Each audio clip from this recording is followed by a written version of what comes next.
A história da humanidade é um labirinto de enigmas, sombras e sussurros que ecoam através dos séculos. Dentro desse labirinto, existem histórias que desafiam a lógica, que se recusam a ser explicadas pela ciência ou pela razão. Histórias de objetos imbuídos de uma energia tão potente, tão sombria, que parecem capazes de torcer o destino de qualquer um que ouse possuí-los. Hoje vamos mergulhar em uma dessas lendas, uma que envolve ganância, desespero e uma loucura insidiosa que se manifesta onde menos se espera. Preparem-se para desvendar o mistério por trás de O Olho de Elara. Um tesouro amaldiçoado que, dizem as lendas, não apenas concede riquezas incalculáveis, mas também arrasta seus donos para um abismo de desespero e insanidade. A lenda é real? É isso que tentaremos descobrir. Nossa jornada começa nas profundezas da antiga civilização de Elara, um império outrora glorioso que floresceu e, misteriosamente, desapareceu da face da terra, deixando para trás apenas ruínas e lendas sussurradas. Entre os muitos mitos que cercam Elara, um se destaca com uma aura de terror e fascínio.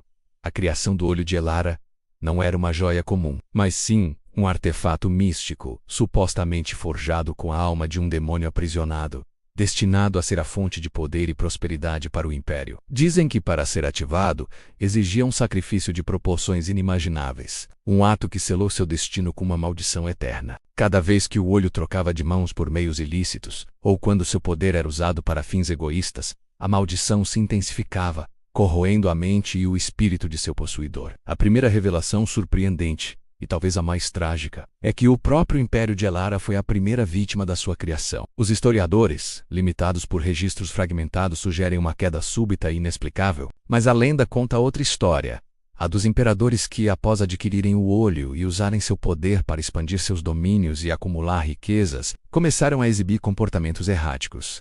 A paranoia tomou conta dos salões do poder. Os imperadores, antes sábios e justos, passaram a ver inimigos em cada sombra, a ouvir sussurros em cada corredor. Eles se isolaram, desconfiando até de seus próprios filhos, e as decisões que tomavam se tornaram cada vez mais cruéis e irracionais. Os conselheiros tentavam intervir, mas eram silenciados, acusados de traição. O império, corroído de dentro para fora pela loucura de seus líderes, desmoronou em uma série de guerras civis e revoltas populares, até que não restou nada além de poeira e silêncio. O Olho de Elara, antes um símbolo de poder, tornou-se um arauto da destruição e da insanidade. Séculos se passaram, e o Olho de Elara tornou-se uma lenda, um conto de fada sombrio contado para assustar crianças e alertar os gananciosos. Mas as lendas por vezes têm um fundo de verdade. No século XVII, a busca por tesouros antigos estava em seu auge, e foi nesse período que o Olho de Elara supostamente ressurgiu. Um explorador britânico, Sir Alistair Finch, um homem de imensa fortuna e uma reputação impecável, liderou uma expedição audaciosa às ruínas de Elara.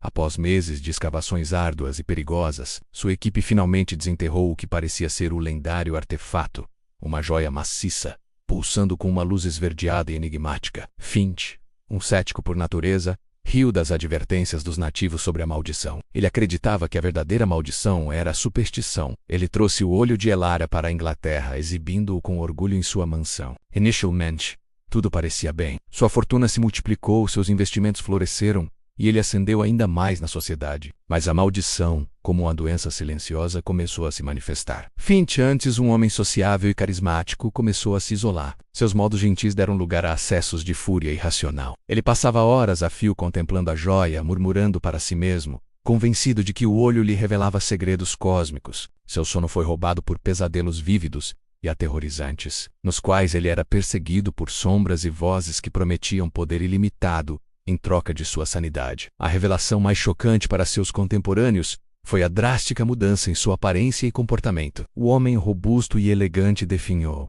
Seus olhos outrora brilhantes agora exibiam um brilho febril, e sua mente, antes afiada, tornou-se confusa e divagante. Ele começou a esbanjar sua fortuna em empreendimentos absurdos, convencido de que o olho o guiaria para ainda mais riquezas, mas apenas acumulou dívidas astronômicas. Sua família, perplexa e assustada, tentou ajudá-lo, mas ele os via como conspiradores, tentando roubar seu verdadeiro poder. O clímax de sua loucura veio quando, em um surto psicótico, ele tentou destruir a joia, acreditando que ela era um parasita que se alimentava de sua alma. Ele foi encontrado dias depois, em sua biblioteca, cercado por livros rasgados e objetos quebrados, murmurando incoerentemente sobre o olho que tudo vê e a voz que nunca cala. Ele passou o resto de seus dias em um sanatório, um homem quebrado, uma sombra de seu antigo eu, com o olho de Elara misteriosamente desaparecido de sua mansão. A história de Sir Alistair Finch é apenas o começo de uma série de eventos perturbadores que se seguiram. O olho de Elara reapareceu décadas depois nas mãos de um magnata da indústria têxtil francesa, Jean-Luc Dubois. No final do século XIX, Dubois, um homem ambicioso e implacável, acreditava que a joia seria seu amuleto da sorte, impulsionando-o a alturas ainda maiores. E por um tempo a sorte parecia estar ao seu lado. Seus negócios prosperaram de forma meteórica, e ele se tornou uma das figuras mais influentes de Paris. Mas como com Finch, a prosperidade veio com um custo terrível. Dubois desenvolveu uma obsessão doentia pela joia, mantendo-a em um cofre especial e recusando-se a dixá-la fora do sua vista. Ele acreditava que a joia era a chave para a imortalidade, e que se a estudasse o suficiente, desvendaria seus segredos. Sua busca pela imortalidade rapidamente se transformou em uma busca pela juventude eterna. Levada ao extremo, ele começou a experimentar com elixires e rituais arcanos, consultando charlatães e ocultistas. Seu comportamento excêntrico e recluso afugentou seus parceiros de negócios e sua própria família. A insônia o consumia, e ele passava as noites em seu estudo, com um olho de Elara à sua frente, anotando observações e teorias cada vez mais bizarras sobre a natureza da vida e da morte. A revelação mais surpreendente sobre Dubois foi a deterioração física e mental que ele sofreu, não por doença, mas por sua própria obsessão. Ele se recusava a comer ou dormir adequadamente, convencido de que essas eram distrações. Seus olhos, antes astutos, agora eram selvagens e injetados de sangue. O ápice de sua loucura ocorreu durante um jantar de gala, onde, em meio a uma discussão acalorada com um de seus filhos sobre sua herança, Dubois irrompeu em um discurso frenético, declarando-se um deus imortal e tentando forçar a todos os presentes a adorarem o olho de Elara, que ele havia trazido consigo para o evento, acreditando que sua energia o protegeria. A cena foi de puro horror e vergonha. Dubois foi contido internado, e o olho de Elara desapareceu novamente em meio ao caos, deixando para trás uma família em ruínas e uma fortuna dilapidada. A maldição havia cobrado mais uma vítima, transformando o empresário brilhante em um lunático delirante. Esses não são casos isolados. Há relatos menos documentados, mas persistentes, de outros possuidores do olho de Elara que sucumbiram a destinos semelhantes. Um colecionador de arte russo no início do século XX, que se tornou obcecado em criar uma fortaleza impenetrável ao redor da joia, e acabou morrendo de inanição dentro de seu próprio cofre, recusando-se a sair ou a permitir que alguém entrasse. Uma jovem herdeira americana, nos anos 60, que usou a joia para financiar um estilo de vida hedonista e extravagante, mas que rapidamente mergulhou em um mundo de vícios e paranoia, terminando seus dias em uma instituição psiquiátrica, convencida de que a joia sussurrava segredos obscuros e exigia sacrifícios. Em cada caso, o padrão é assustadoramente similar.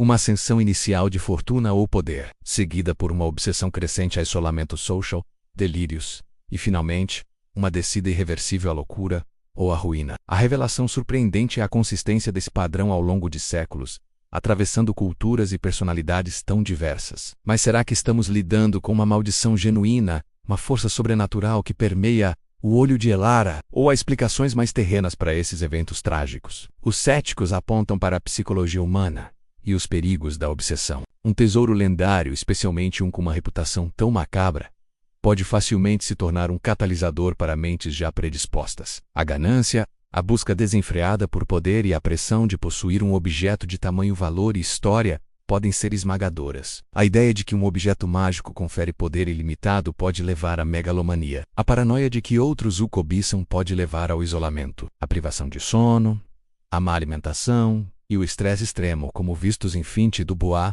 são conhecidos por induzir estados psicóticos e delírios. Pode ser que o olho de Elara não seja amaldiçoado em si, mas sim um símbolo, um gatilho psicológico que revela e amplifica as piores tendências da natureza humana. A lenda em si, transmitida de geração em geração, pode atuar como uma sugestão poderosa. O efeito placebo inverso, onde a crença na maldição se manifesta como realidade para aqueles que a possuem. Se você acredita que algo vai te amaldiçoar, sua mente pode criar essa realidade para você. Outra perspectiva sugere que a história da maldição é uma criação intencional, talvez para proteger o olho de Elara de ser roubado ou profanado. Os sacerdotes de Elara, cientes do poder e do perigo da joia, podem ter espalhado esses contos para dissuadir futuros invasores. Ou, em tempos mais modernos, as histórias podem ter sido exageradas ou fabricadas por aqueles que se beneficiaram do desaparecimento dos possuidores, como herdeiros ou rivais de negócios. As revelações surpreendentes sobre a loucura dos donos poderiam, em alguns casos, ser convenientemente manipuladas para encobrir crimes ou disputas de herança, jogando a culpa em uma entidade mística em vez de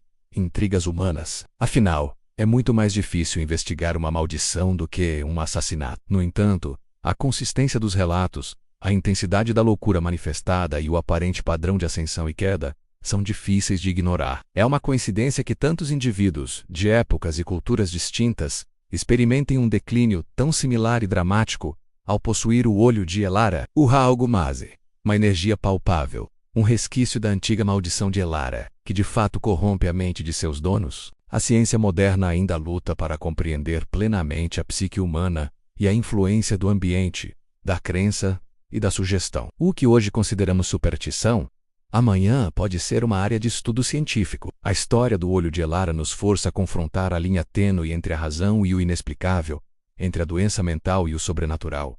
A lenda real, talvez a resposta não seja um simples sim ou não. Talvez a maldição do olho de Elara não resida em algum feitiço místico, mas na própria natureza humana, menos na ganância desmedida, na ambição cega e na incapacidade de lidar com o peso do poder e da fama. Ou talvez em um universo cheio de mistérios que ainda não compreendemos. Existam objetos que de fato carregam energias ancestrais capazes de distorcer a realidade de quem os possui. O olho de Elara continua a ser um enigma, um espelho que reflete as profundezas mais sombrias da alma humana, e um lembrete de que alguns tesouros vêm com um preço muito mais alto do que o ouro. A questão final permanece.